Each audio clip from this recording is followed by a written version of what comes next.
Bienvenue dans Branding Ideas, le podcast qui va t'aider à transformer ton business en une marque impactante et magnétique.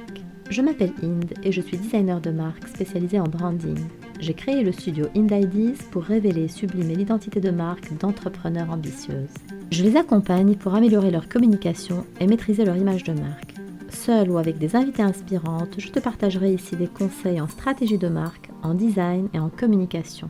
Il y aura aussi des tips en mindset et en entrepreneuriat féminin. Alors installe-toi confortablement avec ta boisson préférée et c'est parti! Hello, j'espère que tu vas bien. Je suis très contente de te retrouver dans ce podcast où on va parler des couleurs. J'avais hâte de te parler de ce sujet que je trouve vraiment passionnant. Comment choisir les couleurs pour ton branding? J'aimerais d'abord commencer par te parler de l'importance des couleurs, avant d'aller plus loin et commencer à te donner des conseils. Il faut savoir que consciemment ou inconsciemment, les couleurs qui nous entourent affectent quotidiennement notre perception des choses, notre humeur et notre comportement. Plusieurs études ont démontré que près de 93% des achats seraient basés sur la perception visuelle. Et l'un des éléments le plus persuasifs en perception visuelle est la couleur.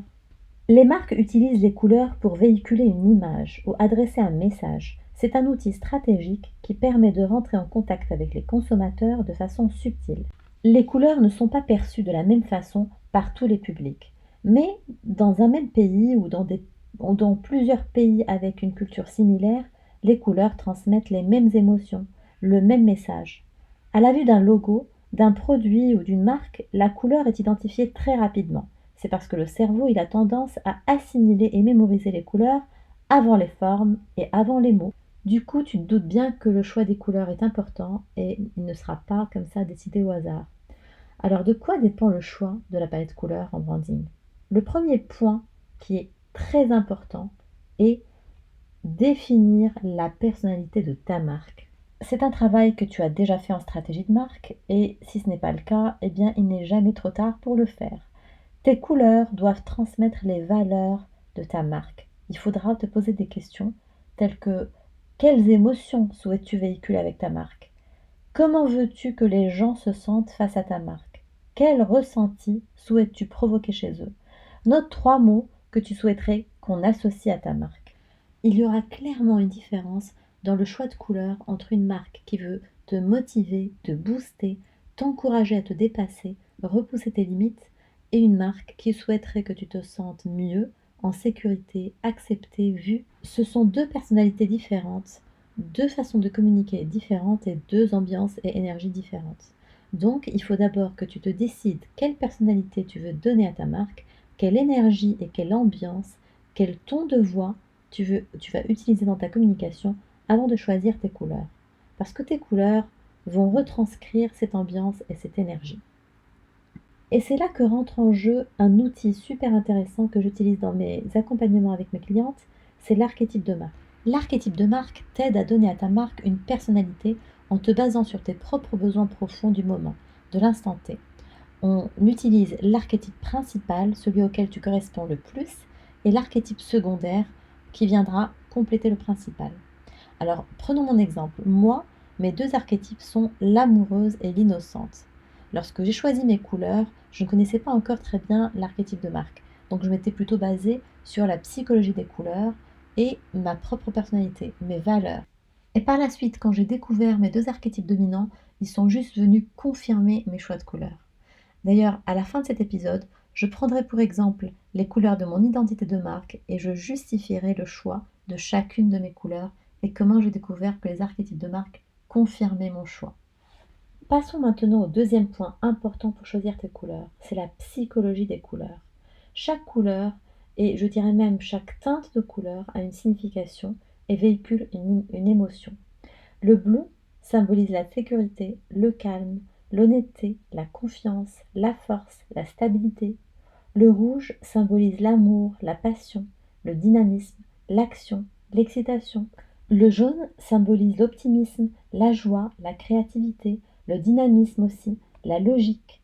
Le vert symbolise la croissance, la nature, la terre, l'écologie, la fraîcheur.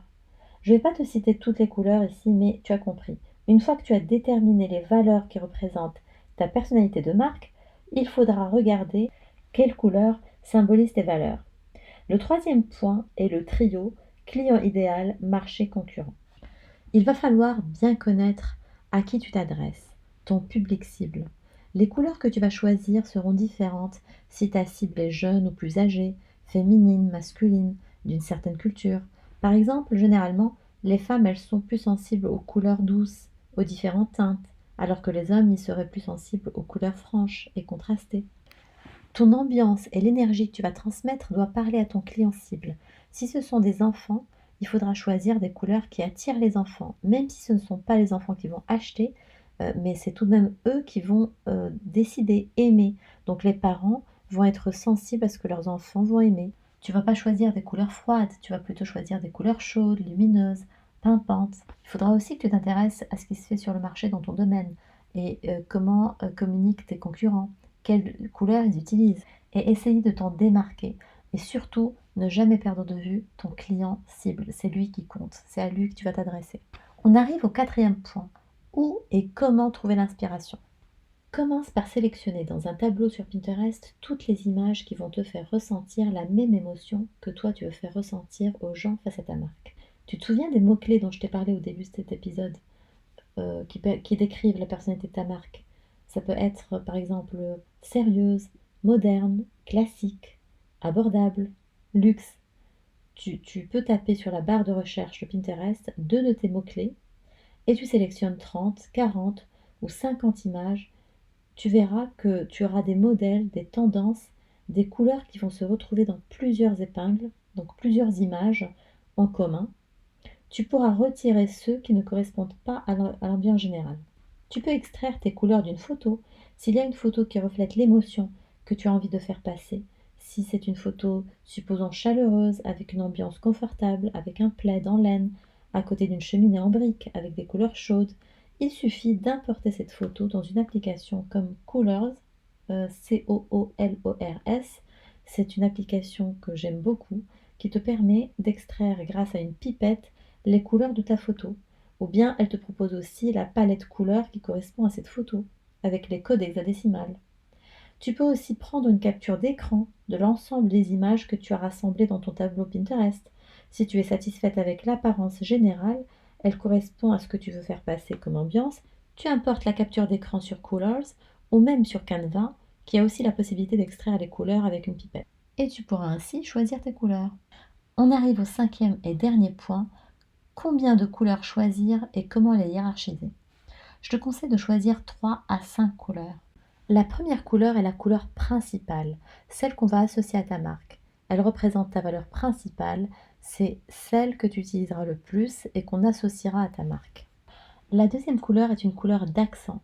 C'est une couleur complémentaire à la couleur principale, c'est-à-dire qu'elle se trouve à l'opposé sur le cercle chromatique. Elle se démarque de l'ambiance générale, elle est très contrastée du reste et vient sortir du lot pour mettre l'accent sur des éléments comme un lien sur ton site web ou un bouton d'appel à l'action. La troisième couleur peut être une couleur monochromatique, c'est-à-dire que c'est une nuance de la couleur principale, ou bien une couleur analogue, ce qui veut dire qu'elle fait partie de la même famille que la couleur principale, qu'elle se trouve du même côté sur le cercle chromatique. La quatrième couleur est une couleur neutre très claire, qui vient remplacer le blanc. Tu vas pouvoir l'utiliser pour tes arrière-plans, pour le fond, ou même pour écrire sur un fond foncé. La cinquième couleur est une couleur neutre, très foncé, noir ou une autre couleur, tu vas pouvoir l'utiliser pour tes fonds ou pour ton texte. Alors pour la hiérarchie des couleurs, je vais surtout parler des 3 couleurs dominantes parce que les couleurs de fond, la foncée et la très claire, sont des couleurs qui vont habiller, qui vont servir de texte ou de fond, donc je ne vais pas en parler. Mais la hiérarchie des couleurs concernant donc la couleur principale, c'est elle que tu vas utiliser le plus souvent. Donc c'est elle qui va dominer, on va dire que tu vas l'utiliser à 60%. Ensuite, la couleur secondaire analogue ou monochromatique, donc celle qui viendra compléter la principale, elle sera utilisée, on va dire, à 30%. Et enfin, la couleur d'accent, elle sera utilisée avec parcimonie pour tes liens, pour tes appels à l'action, on va dire à 10%. Maintenant que tu as choisi tes couleurs et que tu sais comment les répartir, tu vas noter le code hexadécimal de chacune de tes couleurs que tu pourras transmettre à ton imprimeur, à ton designer, à ton agence web, bref, à chaque fois que tu voudras déléguer pour un travail de design ou d'impression. C'est valable aussi pour toi. À chaque fois que tu voudras communiquer, il faudra que tu respectes l'harmonie et la cohérence de ton image de marque. Sur tes réseaux sociaux, sur ton site web, tes flyers, toujours utiliser tes couleurs. Et voilà, c'était le dernier point. Au début de cet épisode, je t'ai dit que j'allais prendre pour exemple mon entreprise et t'expliquer le choix de mes couleurs. Au début, je m'étais basée sur ma personnalité, mes valeurs et mon client idéal. Je suis une personne positive, optimiste, passionnée par mon métier, chaleureuse, dynamique, créative et presque toujours de bonne humeur. Je dis presque parce qu'il m'arrive aussi évidemment de ne pas me sentir bien des fois, mais franchement, je garde presque toujours le sourire aux lèvres. Ma cliente cible est une femme, plus particulièrement une maman, qui crée son entreprise ou se reconvertit et souhaite développer son image de marque et sa communication. Pour ma couleur principale, j'ai choisi le jaune. C'est la couleur qui symbolise la joie de vivre, le dynamisme, la créativité, l'optimisme. Je me reconnaissais donc complètement dedans.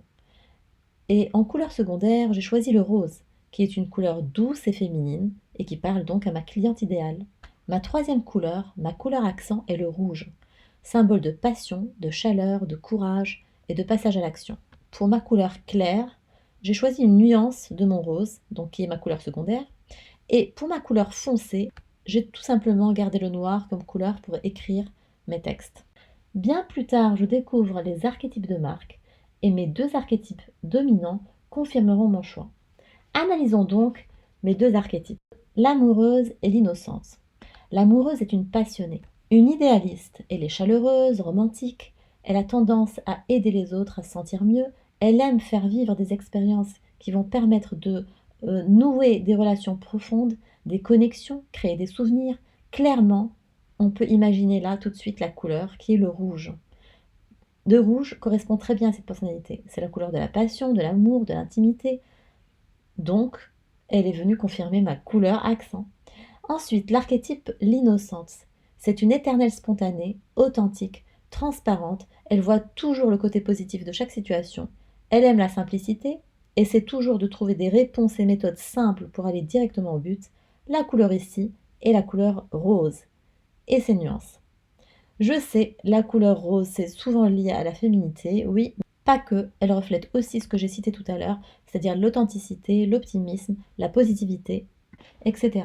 Donc tu vois bien que là, mes deux archétypes dominants m'ont donné mes deux couleurs, la principale et la secondaire. Et tout ça est logique, tout ça se rejoint, puisque les archétypes sont tout simplement basés sur ta personnalité et tes besoins du moment. Donc ce sont juste des outils qu'on utilise pour t'aider à trouver tes couleurs. J'espère que cet épisode t'a plu. Si tu as envie de définir tes couleurs et créer ton identité visuelle, que ce soit pour une création d'entreprise ou pour un rebranding, tu peux me contacter sur Instagram ou directement par mail à contact@indides.com. Je te mets dans les détails du podcast les liens de tout ce dont je t'ai parlé dans cet épisode et des applications Canva et Colors.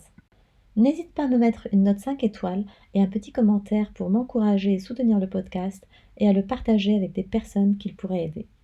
On se retrouve très très vite pour un prochain épisode. Prends soin de toi. Bye bye.